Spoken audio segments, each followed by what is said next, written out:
આમ તો ગુજરાતની ભૂમિમાં અનેક જાતની કેરીઓનું ઉત્પાદન થતું રહે છે. એમાં પણ કેસર કેરી તો હવે જાણે ગુજરાતની ઓળખ બની ગઈ છે. ત્યારે તમને કોઈ પૂછે કે ગુજરાતમાં 1 કિલો કેરીનો ભાવ વધુમાં વધુ કેટલો હોઈ શકે, તો કદાચ તમારો જવાબ હશે 200, 500 કે વધીને 1000 રૂપિયા. પરંતુ હું તમને કહું કે 1 કિલો કેરીનો ભાવ 2 તોલા કિંમતી સોના જેટલો હોય તો તમે કહેશો શું વાત કરો છો? જી હા, અને જો 1 વીઘા જમીનની કિંમત 9 થી 11 લાખ ગણીએ તો એક કેરીની પેટીમાં 3 વીઘા પાડાના કાંધ જેવી જમીન આવી જાય. એક થારની કિંમત અંદાજિત 15 લાખ આસપાસ ગણીએ તો 10 કિલો કેરીની કિંમતમાં 2 થાર આવી જાય. તમે કહેશો આટલી મોંઘી કેરીની કિંમત કોને મળી છે? તો હાલમાં જ એક ખેડૂત જ્યારે પોરબંદર માર્કેટિંગ યાર્ડમાં વિશ્વની સૌથી મોંઘી ગણાતી મિયાઝાકી અને નૂરજહાં કેરી લઈને પહોંચ્યા ત્યારે તેની કિંમત સાંભળી ત્યાં હાજર સૌ કોઈ ચોંકી ગયા. નમસ્કાર, આપની સાથે હું છું કૃપાલસિંહ જાડેજા અને હાલમાં જ શા માટે પોરબંદર માર્કેટિંગ યાર્ડમાં 1 કિલો કેરીનો ભાવ લાખોમાં બોલાયો તેની વિશે વિગતે વાત કરીએ. વાત ગુજરાતી પર. આંબા કેરી ડાળ ઝૂકે ત્યારે જાણીએ, ગુણ કેરી ગુણવંત બોલે ત્યારે જાણીએ. આમ તો એવું કહેવાય છે કે કેરીએ કેરીએ ફેર અને કેરીને ફળોનો રાજા પણ કહેવાય છે. ઉનાળાના આકરા તાપમાં કેરી અનેરી મીઠાશ આપતી હોય છે. દેશભરમાં લગભગ 700 જાતની કેરીઓ ઉગાડવામાં આવે છે અને દરેક પ્રદેશ તેની આગવી વેરાયટી ધરાવે છે. જેમ કે ઉત્તર ભારતમાં દશેરી કેરી સૌથી સામાન્ય છે, જ્યારે મહારાષ્ટ્રમાં હાફૂસનો દબદબો છે. વળી બિહાર અને પશ્ચિમ બંગાળમાં લંગડો અને માલદા જેવી વેરાયટી વધુ જોવા મળે છે અને ગુજરાતની કેસર કેરી વખણાય છે. દરેક કેરીના અલગ અલગ ભાવ પણ બોલાતા હોય છે. સામાન્ય રીતે 1 કિલો કેરીનો ભાવ વધુમાં વધુ 500, 700 કે 1000 રૂપિયા સુધી હોઈ શકે, પણ 1 કિલો કેરીનો ભાવ લાખોમાં બોલાય તો? જી હા, હાલમાં જ જૂનાગઢ જિલ્લાના ચોરવાડ ગામના પ્રગતિશીલ ખેડૂત વરજાગભાઈ મેરામણભાઈ વાજા તેમના દ્વારા ગાય આધારિત પ્રાકૃતિક પદ્ધતિથી વિશ્વની 2 સૌથી મોંઘી અને દુર્લભ કેરીની જાતોનું સફળ ઉત્પાદન કરવામાં આવ્યું છે. તેઓ આ ઐતિહાસિક ફળોને ગુજરાતમાં સૌપ્રથમ વખત પોરબંદર માર્કેટિંગ યાર્ડમાં પ્રદર્શન અને વેચાણ અર્થે લાવતા જ ત્યાંના મુસાફરો અને વેપારીઓમાં ભારે કુતૂહલ જોવા મળ્યું હતું. ખેડૂત વરજાગભાઈ વાજાભાઈ લાંબા સમયથી કેમિકલ વગરની ઓર્ગેનિક ખેતી દ્વારા શાકભાજી, મરી મસાલા અને બાગાયતી ફળો પકવે છે.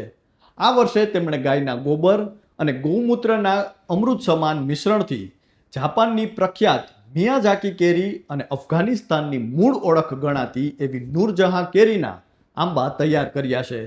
માર્કેટ યાર્ડમાં તેઓ મિયાઝાકીના 3 નંગ અને નૂરજહાંના 2 વિશાળ ફળો લાવ્યા હતા.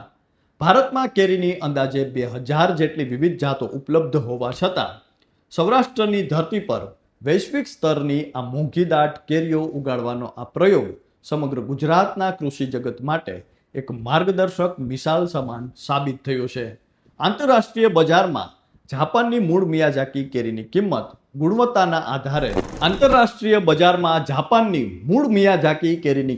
ગુણવત્તાના આધારે અંદાજિત પ્રતિ કિલો રૂપિયા 1.5 થી 3 લાખ સુધીની બોલાય છે. આ કેરી તેના ખાસ પ્રકારના જાંબલી લાલ રંગ, એન્ટીઓક્સિડન્ટ ગુણો અને અત્યંત મધુર સ્વાદ માટે વિશ્વભરમાં વૈભવી ફળ તરીકે પ્રખ્યાત છે, જેનો પોરબંદરમાં એક ફળના 1700 રૂપિયાના ભાવે વેચાણ થયું છે. આ તકે વરજાગભાઈ વાજાએ અન્ય ખેડૂતોને રાસાયણિક ખાતરો અને ઝેરી જંતુનાશકોનો વપરાશ બંધ કરવા નમ્ર વિનંતી કરી હતી. તેમણે જણાવ્યું હતું કે ગાય આધારિત ખેતી અપનાવવાથી જ કેન્સર જેવા ગંભીર રોગોથી બચી શકાશે.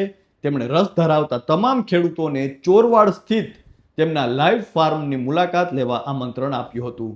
મહત્વનું છે કે અફઘાનિસ્તાનની મૂળ જાત ગણાતી નૂરજહાં એ કેરી વિશ્વની સૌથી મોટી કેરીઓમાં સ્થાન ધરાવે છે. સામાન્ય રીતે સાનુકૂળ વાતાવરણમાં તેનું એક જ ફળ 1 કિલોથી લઈને 7 કિલો સુધીનું હોઈ શકે છે. ચોરવાડના ફાર્મ પર આ પ્રયોગ હેઠળ આશરે 1 કિલો કે તેથી વધુ વજન ધરાવતી ભારેખમ નૂરજહાં કેરીઓ પણ સફળતાપૂર્વક તૈયાર થઈ છે. ભારતમાં દર વર્ષે કેરીનો 23 મિલિયન ટન પાક લેવાય છે, જે પ્રમાણ ભારતમાં બધા ફળોના કુલ ઉત્પાદનના લગભગ 5મા ભાગનું છે. પરંતુ તાજેતરના વર્ષોમાં ઘણા ખેડૂતો માટે કેરીની ખેતી પડકારરૂપ બની ગઈ છે, કારણ કે કેરીનો પાક એ સંપૂર્ણપણે સાનુકૂળ વાતાવરણ પર આધારિત હોય છે. છેલ્લા થોડા સમયથી થતી ગ્લોબલ વોર્મિંગની અસરો અને અન્ય પરિબળોના કારણે વાતાવરણમાં જે વિપરીતતા જોવા મળી રહી છે, તેના કારણે કેરીના પાકોને પણ વ્યાપક નુકસાન થઈ રહ્યું છે. છતાં હજુ ગુજરાતના પ્રગતિશીલ ખેડૂતો છે તે પોતાની સૂઝબૂછથી ખેતીમાં ટેકનોલોજી અને નવીનતાનો સ્વીકાર કરી ખેતી ક્ષેત્રે પ્રગતિના શિખરો સર કરી રહ્યા છે. ત્યારે હાલ તો કેરીના આટલા ભાવને લઈ જે પોરબંદર માર્કેટિંગ યાર્ડમાં કેરી આવી છે, તેને લઈ આપ સૌ કોઈનું શું માનવું છે તે કોમેન્ટ કરીને અમને જરૂરથી જણાવજો. તો હાલ બસ આટલું જ. ફરી મળતા રહીશું વાત ગુજરાતી પર.